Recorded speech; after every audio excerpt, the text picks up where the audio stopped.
Pemirsa, saksikan perbincangan lengkap Ketua Umum Pengurus Besar Ikatan Dokter Indonesia, Dr. Slamet Budiarto dalam program One on One, Jumat 18 April 2025, pukul 21.30 waktu Indonesia Barat. Kita ke informasi selanjutnya, masih dari kasus asusila di perguruan tinggi pemirsa.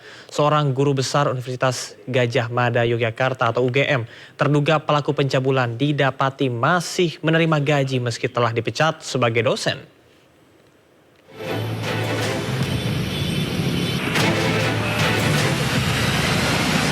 Guru Besar Fakultas Farmasi Universitas Gadjah Mada atau UGM Yogyakarta EM yang telah dipecat sebagai dosen akibat terbukti melakukan pencabulan terhadap mahasiswinya masih menerima gaji. EM masih menerima gaji lantaran statusnya masih menjadi PNS dan menjabat guru besar. Sementara itu, pemeriksaan pelanggaran disiplin kepegawaian terhadap EM oleh tim pemeriksa UGM segera dilakukan. Pemeriksaan inilah yang nantinya menentukan nasib status PNS EM. Berarti karena masih PNS dan guru besar tetap dapat gaji ya Pak? Ya, dari aspek legal kita perlu lihat ya, kan ada asas praduga tak bersalah. Jadi sampai terbukti dia terbalik, baru kemudian hak dan kewajibannya dihentikan. Karena begini, tanpa ada putusan atau yang final, kemudian terus kita menghapuskan hak dan kewajiban seseorang, dia akan bisa menggugat kembali. Terkait desakan agar para korban melapor ke polisi, pihak UGM enggan memberikan komentar banyak. Menurut Andi, yang berhak melaporkan kasus itu secara hukum adalah korban. Kini UGM masih fokus memberikan pendampingan kepada para korban.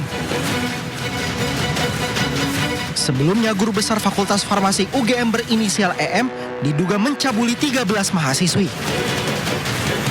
Modusnya dengan melakukan bimbingan akademik di rumah seperti bimbingan skripsi, tesis, disertasi, maupun lomba.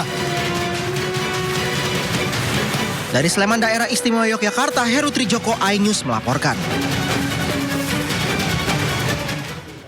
Kuasa hukum korban kasus dugaan pencabulan oleh mantan rektor kampus Universitas Pancasila Jakarta yang terjadi pada Januari 2024 mendatangi Divisi Propam Mabes Polri. Kedatangan mereka adalah untuk melaporkan kejanggalan dan lambannya proses penyelidikan kasus tersebut.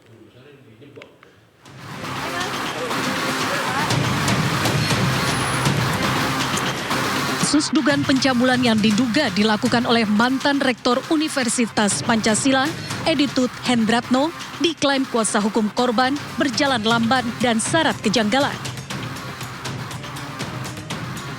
Temuan kejanggalan itu pun telah dilaporkan ke Bid Propam Polda Metro Jaya pada Rabu siang, dilaporkan ke Divisi Propam Mabes Polri. Beberapa kejanggalan tersebut yaitu adanya 2 SPDP atau surat perintah dimulainya penyidikan yang diterbitkan penyidik Polda Metro Jaya untuk 1 orang terlapor.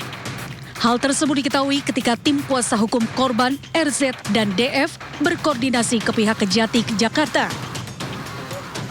Tak hanya itu, penyidik Polda juga dinilai tidak kooperatif dengan kuasa hukum korban karena kerap berkomunikasi dengan korban tanpa sepengetahuan kuasa hukum. Meskipun SPDP yang kedua itu mereka dengan nomor yang berbeda, tetapi rujukannya katanya dari SPDP yang pertama.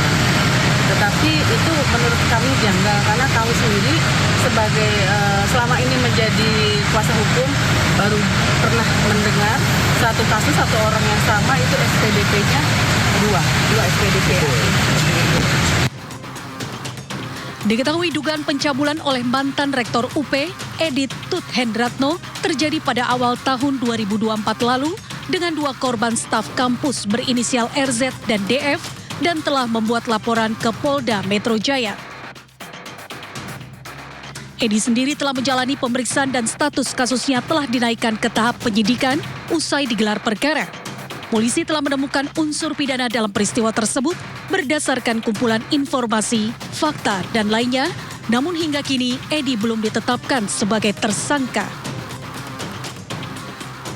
Dari Jakarta, Helmi Sajangbati, iNews melaporkan.